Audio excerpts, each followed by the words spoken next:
One day, a man and his wife went back home and found that their worker who helped them at home, a lady, they called them house girls, had packed up and left. But she had cooked food and put it on the table. Very well prepared. Nobody was there to receive them. Only the cat was there. So the wife looked at the husband, and the husband looked at the wife and said, "Why do you think this lady left?" Said, "We don't know, but she has cooked. Should we eat?"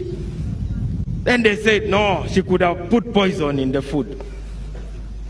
Then they said, "Why don't we give the cat some of the food? If the cat dies, then we know that it was poisonous. If the cat does not die after about 1 hour, we can eat." So they called the cat, "Puss, puss, puss, puss." The cat came. They gave the cat each a bit of food from every plate. And then they stayed talking. Then the neighbor ran into the house and said, "Oh, Mr. and Mrs. So-and-so, your cat has died." But the cat had taken long without dying, and they had eaten, unfortunately. So they now looked at each other and said, "Well, the cat hadn't died within an hour. We ate, but now the neighbor says the cat has died." They now knew they were dying. So the man said, "My dear wife, this house girl left because she was pregnant and I was responsible. I want to confess before I die." And then the wife also looked at the husband and said, "Sweetheart, dear husband, you know Junior, who you love very much, that one, the father is your driver.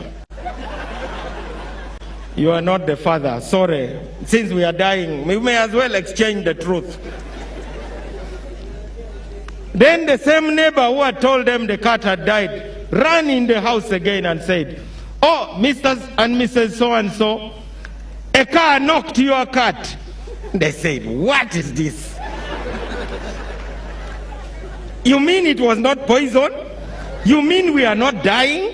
But they had already told the truth to each other. These matters of Uganda are at that level now. Because if we don't tell the truth, we may die.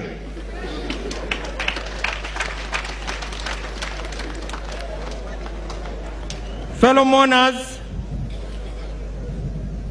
me, Chief Justice, the Speaker, Health Minister, and a mourner went to Seattle. We left you praying.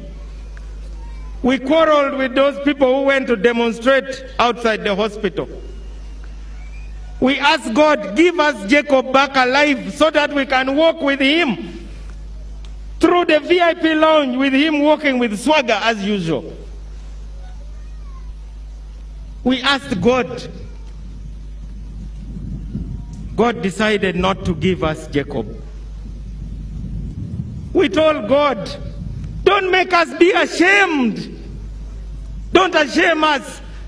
Don't let those demonstrators laugh at us that your man has died, no matter what you do. Whether you fly him in Uganda Airlines, whether you spend millions of dollars, we told God, save us from that shame. Jacob died, and we came back with our heads down. A preacher from St. Francis Chapel, Makerere, told us that sometimes God can answer your prayer the way you want. Sometimes God can refuse to answer the prayer.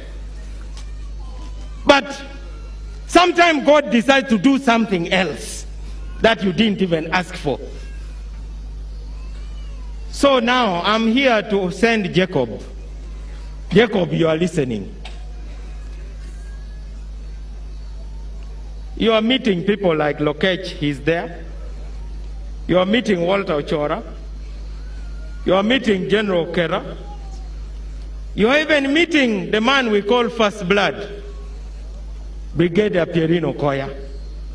Tell God that since he has not given us what we wanted, Let him do something in this country.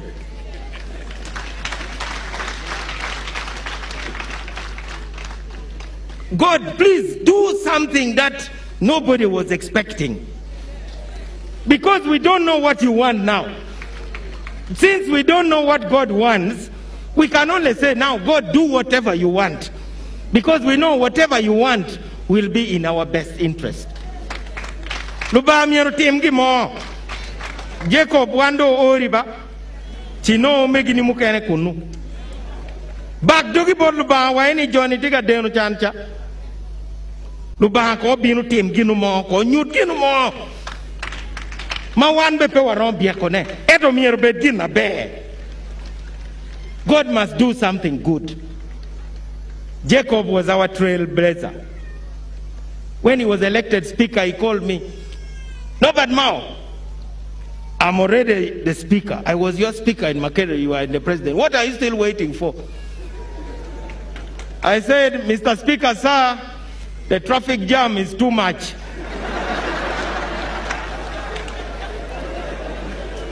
And then he laughed.